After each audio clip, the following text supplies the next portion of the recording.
लेकिन संत महात्मा संत सद्गुरु इनके परे होते। इस जीवात्मा को परमात्मा के पास पहुंचाने के लिए संत महात्मा मानव रूप में आकर के इंसानों को समझाने का प्रयास करते। देखो प्रेमी भाई बहनों, सत्संग क्या चीज होता है। सबसे पहले हम लोगों को सत्संग जानना पड़ेगा। जैसे आपके बीच, हमारे आपके बीच में ये कंप्यूटर इंस्टीट्यूट खुला हुआ है। अब कोई विद्यार्थी इसमें आके एडमिशन लेगा, अब मास्टर साहब उसको ये बताए नहीं कि व्हाट इज कंप्यूटर, कंप्यूटर क्या होता है, कंप्यूटर का एक्सप्लेनेशन कैसे किया जाएगा, कंप्यूटर का अर्थ क्या होता है। जब वो मास्टर साहब बच्चों को पढ़ाएंगे तो यहाँ से विद्यार्थी निकल करके विभिन्न प्रकार के प्लेसमेंट लेने के लिए तैयार हो चुके होंगे।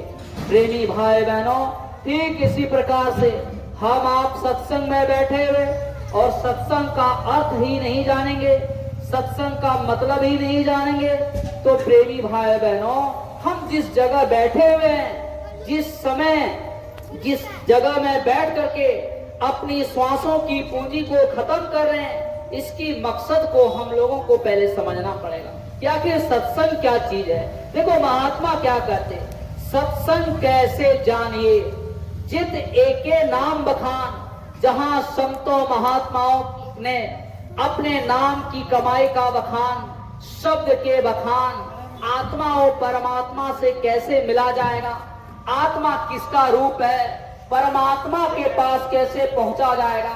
प्रेमी भाई बहनों, संत महात्मा इन्हीं चीजों को सत्संग में बखान किया करते। इसीलिए महात्मा कहते हैं कि सत्संग कैसे जानिए जित एक नाम बखान।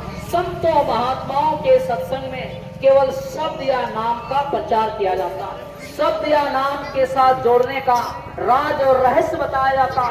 प्रेमी भाई बहनों, और इस राज और रहस्य को कौन बताते, समय के संत महात्मा, समय के संत सद्गुरु ही इंसानों को उधर जाने का रास्ता दिया करते। लेकिन हम अज्ञानी जीव अपने बुद्धि और विद्या के घमंड में, अपने धन और दौलत के घमंड में, अपने ये कौशल भाषा विद्या के घमंड में हम महात्माओं के करीब जाना ही नहीं चाहते, क्योंकि हमारे आपके सिर में इतने घमंड चढ़ गए। अरे हमारे पास तो इतना धन है, हमारे पास तो इतनी गाड़ियां हैं, हमारे पास इतने कोठे अटारी माल हैं, दुनिया के सारे फाटक फौज हमारे साथ हैं, हम महात्माओं के करीब क्यों जाएंगे। लेकिन संत महात्मा बड़े प्यार और प्रेम के साथ समझाते कि प्रेमी भाई बहनों, संतों महात्माओं के सत्संग से ही इंसानों को दुनिया के जितने काम और काज हैं, यहाँ यानी लौकिक और पारलौकिक जगत में सुख और शांति पाने का केवल महात्मा के पास ही जरिया है। बाकी दुनिया में आप घूम करके देख लो, दुनिया में किसी जगह चले जाओ, दुनिया में किसी कोने आप चले जाइए, कहीं किसी जगह में आपको शांति नहीं मिलेगी। शांति और सुकून का संदेश केवल संत महात्मा, समदर्शी महात्मा दिया करते। समदर्शी महात्मा का मतलब जो समस्त जीवों के अंदर उस प्रभु के अंश को देखते।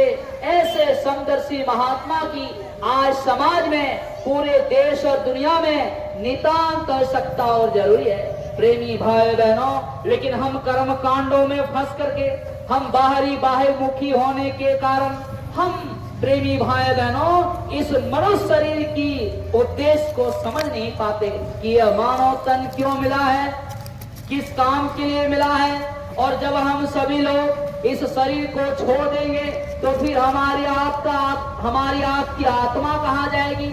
यह मानव मात्र के लिए आज जटिल प्रश्न बना हुआ है, और इन प्रश्नों का हल इंसानों का तब तक नहीं होगा जब तक इस धरा भूमि पर कोई संत महात्मा, संत सद्गुरु, मुर्शिद कामिल ना मिल जाए। तब तक पड़े रहोगे अघ में, खोज रे पिया को निजघट में। सतगुरु खोजो रे प्यारे, जगत में दुर्लभ रतन यही। सबसे बड़ा ये कठिन काम, सबसे बड़ा काम है कि मानव शरीर तो मिल गया, लेकिन मनुष्य रूपी मंदिर में बैठ करके हम इसके मकसद और उद्देश्य को नहीं समझ पाए। तो इससे तो बढ़िया जानवर है, जानवर भी खा लेते, जानवर भी बच्चे पैदा कर लेते, जानवर भी अपने सो लेते, यानी दिन बिताए खाए के और रात बिताए सोए, और हीरा जन्म अनमोल था कोड़ी बदला जाए। यानी इस अनमोल मानव शरीर को पा करके हम कोड़ियों के भाव में इस मनुष्य शरीर की श्वासों की पूंजी को वृथा में गंवाते चले जा रहे।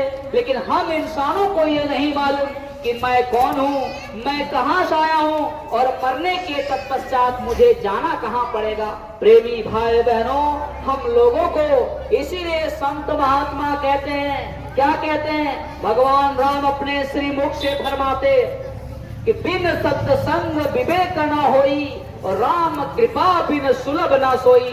जब तक सत्संग रूपी गंगा में हम लोग स्नान नहीं करेंगे, संतों महात्माओं के सत्संग में आकर के जब तक शरीर का भाग नहीं लेंगे, तब तक हमारे आपके अंदर जो बुद्धि सोई हुई है, जो बुद्धि जुगों जुगों से सोई हुई है, उसको जागृत करने का अवस्था और स्थान क्लेश केवल महात्माओं के सत्य वचन, महात्माओं के सत्संग में ही हम लोगों की बुद्धि जागृत हो सकती है। अन्यथा प्रेमी भाई बहनों, हम लोग ये समझते चलो भाई ढोल मजीरा बजा लो और जो है गाने कीर्तन बजा लो, खूब सुबह से शाम तक ये माई को चौंगा लगा करके गाने को बजा लो, ये तो प्रेमियों मनोरंजन है, ये तो भजन नहीं है। भजन तो कोई और चीज है। ये दुनिया के जितने गाने और बारे बज रहे हैं, ये सारे मनोरंजन के काम है। ये मन के गुलाम हो करके इंसान अपनी इंद्रियों के गुलाम बन करके सारे दिन जैसे कुत्ता अपने हड्डी को चबाता है, और हड्डी चबाने के बावजूद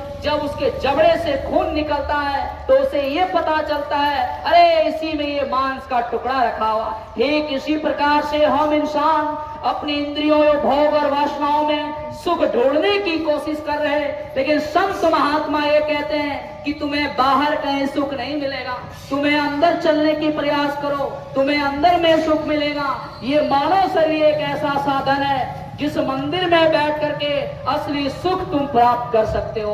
प्रेमी भाई बहनों, लेकिन इन चीजों को ना पाने की कोशिश हम दुनिया के विभिन्न जड़ पदार्थों के तलाशों में एड़ी से चोटी लगाते चले जा रहे हैं। लेकिन फिर भी हमको आपको ये हासिल और पता नहीं चल पा रहा कि हम जा किधर रहे हैं और मुझे जाना किधर था। प्रेमी भाई बहनों, संत महात्मा सत्संग के माध्यम से इंसानों को सचेत कर रहे, ये इंसानों अपने दीन ईमान पर वापस आ जाओ, अपने बुद्धि को जागृत करो और बुद्धि को जगा करके अपनी शक्ति का आभास करो, अपनी शक्ति को जानने का प्रयास करो कि ये मानव शरीर भगवान प्रभु परमात्मा खुदा गॉड ने हम लोगों को क्यों दिया था, किस काम के लिए दिया था। और जब शरीर हम इंसान जब मानव शरीर को छोड़ देंगे तो फिर हम लोग कहाँ जाएंगे, हमारे आपके बाल बच्चे कहाँ जाएंगे। कभी हम लोगों ने इस चीजों का विचार नहीं किया। अगर इसका विचार, चिंतन, सोच विचार करते तो इसका हम लोग आज तक इनका रिजल्ट भी हम लोगों को मिल जाता। इसलिए संत महात्मा कहते हैं कि सत्संग कैसे जानिए, जित एके नाम बखान। संतों महात्माओं के सत्संग में जाकर के नाम की कमाई करो, और नाम की कमाई के तत्पश्चात ये जीवात्मा जाग जाएगी, और जब जीवात्मा जाग जाएगी तो ये मानव शरीर पाने का उद्देश्य आपको समझ में आ जाएगा। प्रेमी भाई बहनों, भगवान राम इंसानों को जब त्रेता युग में इंसानों को सचेत कर रहे थे, जगह जगह में सत्संग लगा करके इंसानों को समझाने का प्रयास कर रहे थे।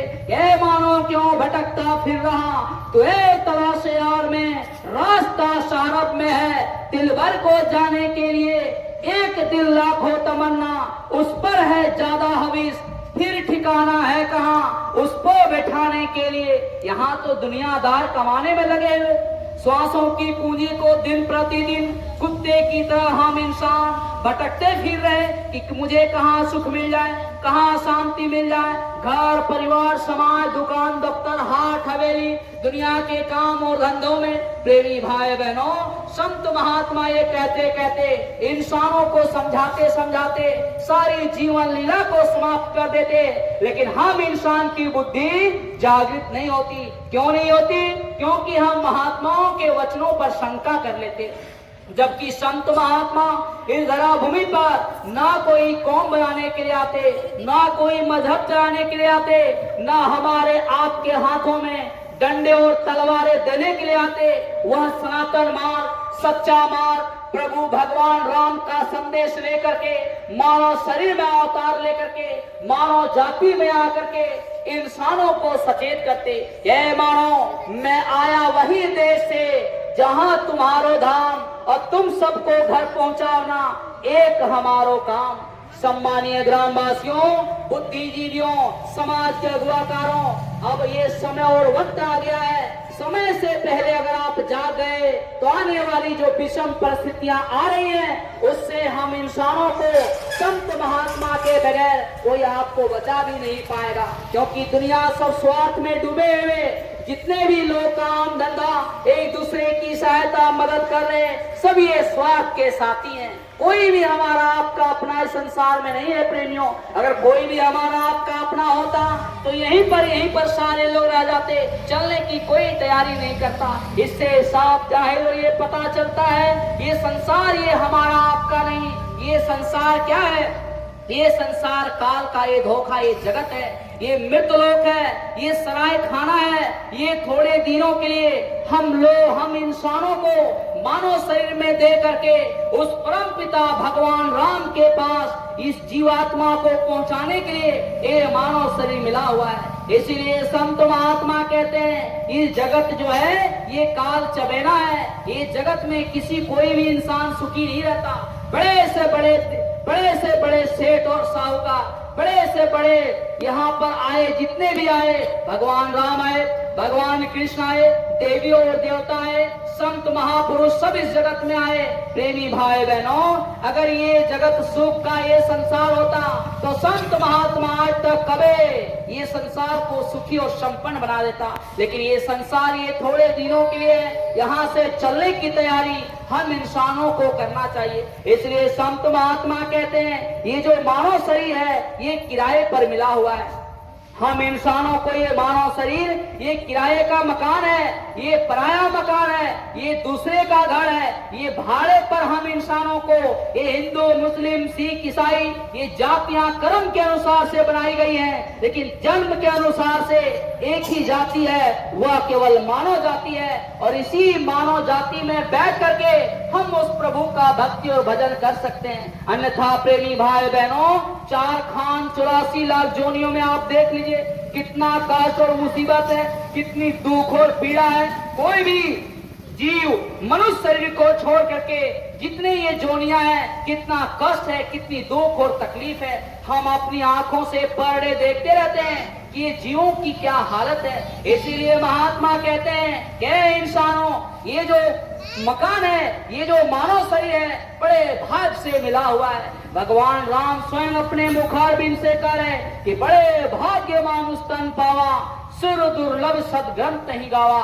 बड़े सौभाग्य से ये अनमोल मानव शरीर हम लोगों को उस प्रभु को पाने के लिए, ये वक्त का इतना बड़ा वरदान, मानव मंदिर, चेतनेश्वरीय मंदिर, प्रभु का ये बनाया हुआ सच्चा हरि मंदिर, हम लोगों को समय का इतना बड़ा वक्त वरदान, ये मानव शरीर मिला हुआ। और ये मानव शरीर में कौन बैठा हुआ? इस पंच भौतिक शरीर में जो अग्नि, वायु, जल, पृथ्वी, आकाश, ये पंच भौतिक शरीर है। और इस पंच भौतिक शरीर यानी शक्ति, इस इंद्रियों को चलाने के लिए ये जो शरीर, ये हाथ पैर, ये आंख, ये नाक, ये हमारे आपके काम कर रहे हैं, ये किसकी शक्ति से चल रहा? देखो भगवान राम ने अपने श्रीमुख से फरमा रहे कि ईश्वर अंश, जीव अविनाशी, चेतन अमल, सहज सुख राशि। ये पंच भौतिक मानव शरीर को चलाने वाली वह सर्वशक्तिमान ईश्वर की अंश बैठी हुई है, जिस शक्ति की वजह से ये मानव शरीर हमारा आपका चल रहा, खा रहा, पी रहा, हिल रहा, डोल रहा, गा रहा। जिस दिन आत्मा निकल जाएगी, ये सारी इंद्रियां शिथिल पड़ जाएंगी, सारी इंद्रियां काम करना बंद कर देंगी। उस समय हाय हाय करके चिल्लाओगे, रोगे, तड़पोगे, चीख और पुकार करोगे कि हाय, मैंने सारी जिंदगी भर अपने घर, परिवार, समाज के परवरिश में लगा दिया, श्वासों की पूंजी को मलमूत्रों की तरह गंवाते चले जा रहे हैं। लेकिन हम इंसानों को ये नहीं मालूम, ये इंसानों, ये हम लोगों को नहीं मालूम कि आखिर ये श्वासों की पूंजी उस परम पिता भगवान राम ने क्यों दिया था। हम लोग इसकी कोई कदर नहीं करते। ये मानव शरीर को पा लिए तो हम लोगों ने समझ लिया चलो भाई इसमें शराब को डाल दो, कबाबों को डाल दो, अच्छे बुरे कर्म को कर दो। प्रेमी भाई बहनों, इसके लिए मानव शरीर नहीं मिला था। हम इंसानों को मानव शरीर पाने और देने का उद्देश्य था कि जीते जी श्वासों की पूंजी रहते हुए किसी समर्थ संत सतगुरु की खोज करके इस आत्मा को जगा करके मनुष्य रूपी मंदिर में बैठ करके हम प्रभु के पास चलने का तैयारी कर लेते। इसी उद्देश्य के लिए, इसी मकसद के लिए यह मानव शरीर हम लोगों को मिला हुआ है। प्रेमियों, अगर हम इंसान सिर्फ इसे खाते पीते सोते जागते ये मानव शरीर को गंवा दिए तो हमारा आपका और इन जानवरों में फिर क्या फर्क रह जाएगा। ये तो विवेकशील प्राणी है, ये जो है विवेकशील प्राणी, बुद्धिजीवी प्राणी, ये मानव शरीर बस हम आप बुद्धि को जागृत नहीं करना चाह रहे, क्योंकि हम संतों महात्माओं के सत्संग में शरीक या भाग नहीं ले रहे। संतों महात्माओं के सत्संग में जाना ही बंद कर दिए। संतों महात्माओं के सत्संग गांव-गांव में पहले हुआ करते थे, लेकिन अब तो सत्संग होना भी बंद हो गया।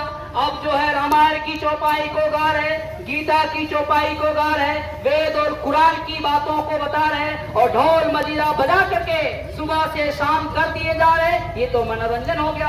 प्रेमी भाई बहनों, इन बाहर मुखी कर्म कांडों में इंसान फंस करके अपने अस्तित्व को भूल गया कि हमारी शक्ति क्या थी। संत महात्मा इसी शक्ति को आभास कराने के लिए, संत महापुरुष इस शक्ति को जागृत करने के लिए, संत महात्मा इस जीवात्मा को जागृत करने के लिए इस मनुष्य रूपी मंदिर को लेकर के हमारे आपके बीच में आया करते हैं। प्रेमियों, यही हमारा आपका सौभाग्य है। ये समय निकलता जा रहा है। अगर समय रहते हुए अगर श्वासों की पूंजी को हम लोगों ने नहीं समझ पाया तो ये मानव शरीर ये बेकार चला जाएगा। ये मानव शरीर हमारी आपके कितने बार ये मानव शरीर मिला था, न जाने कितने बार, कितने युग और कल्प बीत गए, कितने सतयुग त्रेता द्वापर कलयुग बीत गए। हम लोग कितने बार मानव शरीर मिला हम लोगों को, कितने बार 4 खान 84 लाख जोनियों में चले गए, फिर भी हम लोगों को अभी तक ये चेतना नहीं जाग पाई कि आखिर इस संसार में हम लोग क्यों आते हैं, किस काम के लिए आते हैं और हम लोगों को फिर यहाँ के बाद कहाँ जाना पड़ेगा। कितने लोग संसार को छोड़ करके चले गए, लेकिन हम लोगों को ये भी आभास नहीं हो रहा कि आखिर जो लोग संसार को छोड़ करके जा रहे हैं वो कहाँ जाते होंगे, वो किस हालत में होंगे, वो नरकों में होंगे कि 84 में होंगे, ये भी हम लोगों को कुछ नहीं मालूम। बस उसके जाने के बाद खूब भोज भंडारा मना करके, लड्डू पूड़ी पकवान बना करके हम ग्राम और समाज बिरादरी वाले को खिला करके ये प्रसन्न कर लेते और हम लोग ये समझ लेते चलो भाई छुआछूत खत्म हो गया और ये भोज भंडारा भी खत्म हो गया, ये सारे कुछ खत्म हो गया। प्रेमी भाई बहनों, लेकिन संत महात्मा देखो क्या कहते, ये जो किराए का मकान मिला है, इस किराए के मकान में जब मनुष्य शरीर को माँ के गर्भ में जब हम लोग उल्टे लटके हुए थे और जब पैर हमारा आपका ऊपर, सिर नीचे की तरफ, तब उस समय हम लोगों को असहनीय दुख और दर्द होता था। तो प्रभु से हम लोगों ने वादा किया कि अब मोहे प्रभु कृपा करो यही भांति, सब तजी भजन करो दिन राती। हे प्रभु परमात्मा भगवान खुदा गॉड, मुझे ये मानव शरीर दे दो, हम आपका ही भक्ति और भजन करेंगे। हम दुनिया में जाके और दुनिया के काम काजों में, दुनिया के ऐशो इशरत में हम नहीं फंसेंगे। हम आपका ही भजन भक्ति करके इस जीवात्मा को जीते जी जगा करके अपने परम पिता भगवान राम के पास पहुंचा देंगे। हे प्रभु परमात्मा, हमको ये मानव शरीर दे दो, हम आपका ही जाके गुणगान करेंगे। हम निंदा चुगली आलोचना में शराबों कबाबों से दूर रह करके जैसे ये साफ और सुथरा दे रहे हैं प्रभु आप, ऐसे ही मैं साफ और सुथरा मैं आपको समय पूरा होने पर ये मानव शरीर में लौटा दूंगा। लेकिन हम इंसान क्या किए, उस प्रभु के वादे को भूल करके और अच्छे बुरे खोटे कर्म करके इस मनुष्य रूपी मंदिर में हम लोगों ने कूड़ा कचरा डाल दिया और ये जीवात्मा में अंबारों के अंबार पाप कर्म लद गए और ये जो शरीर से अच्छे बुरे कर्म किए अनुसार से ऊपर में धर्मराज के कचहरी में पेश कर दिया गया और वहां पलक झपकते हमारे आपके अच्छे बुरे कर्मों का हिसाब किताब हो गया कि ले जाओ फलाने इंसान को, फलाने राम सिंह जी को, चलो फलाने गांव के बहुत बड़े सेठ थे, चलो इसको नरकों में बंद कर दो। उस समय आपको नरकों में बंद कर दिया जाएगा। उस समय आपको ये नहीं देखेगा कि गांव के बहुत बड़े मुखिया जी थे, गांव के बहुत बड़े सेठ और साहूकार थे, गांव के बहुत बड़े प्रतिनिधि थे, बहुत बड़े डॉक्टर इंजीनियर थे। चलो भाई अब उसको वहां कुछ नहीं, वहां अच्छे बुरे कर्म देखे जाएंगे। वो वहां पर ये भी नहीं देखेंगे कि हिंदुस्तान से आया था कि पाकिस्तान से, ये हिंदू था कि मुसलमान था, ये सिख था कि ईसाई था, ये कुछ भी नहीं देखा जाएगा। केवल हमारे आपके अच्छे बुरे कर्मों के अनुसार से उन नरकों में चिपका दिया जाएगा। जीव हाय हाय करके चिल्लाएगा, रोएगा, तड़पेगा। इनकी चीख और दर्द भरी आवाज को कोई सुनने वाला नहीं, क्योंकि सुनने का मौका अभी वक्त है, अभी समय है। ये मानव शरीर में श्वासों की पूंजी चल रही है, इसी में कुछ अपना भगवान का भक्ति भजन सेवा सत्कार करते हुए, गांव घर में रहते हुए, ग्राम में रहते हुए भगवान का भजन और भक्ति कर लिया जाए। प्रेमी भाई बहनों, यही साथ में जाने वाली है। बाकी दुनिया के जितने भी रगड़े और झगड़े, दुनिया के जितने साजो और सामान, ये जितने ये पदार्थ, ये इतने ये सोना चांदी, ये गहरा, ये जितने प्रकार के साजो और सामान है, सुई के नोक के समान हम इंसान यहाँ से कुछ भी लेकर के नहीं जा सकते। तो फिर कौन सी सर्वशक्तिमान, कौन सी अनोखी चीज है जो हम आप अपने साथ में लेकर के जा सकते? वह केवल परमात्मा की भक्ति और भजन है। बाकी ये दुनिया का रगड़ा झगड़ा, ये नाम, ये शानो, ये शौकत सब शमशान भूमि पर जल करके राख हो जाएगी। इसलिए संत महात्मा कहते हैं ये संसार कागज की पुड़िया, बूंद पड़े घुल जाना है। कहत कबीर सुनो भाई साधो, सतगुरु नाम ठिकाना है। ये संसार कागज की पुड़िया के समान है। जैसे कागज में आप पानी डाल दो वह बिल्कुल गल जाता है, ठीक इसी प्रकार से ये संसार में हम लोग 2-4 दिन रहने के लिए आए हैं और ये 2-4 दिन में श्वासों का भंडार रहते हुए अगर हम लोग अपना प्रभु का भक्ति भजन नहीं किए तो ये श्वासें हमारी निकल जाएंगी और ये शरीर धराम से गिर जाएगा। फिर अच्छे बुरे कर्मों का हिसाब ऊपर में होगा। प्रेमी भाई बहनों, इसलिए संत महात्मा कहते हैं कि खोदो रे प्यारे, दुर्लभ रतन यही जगत में।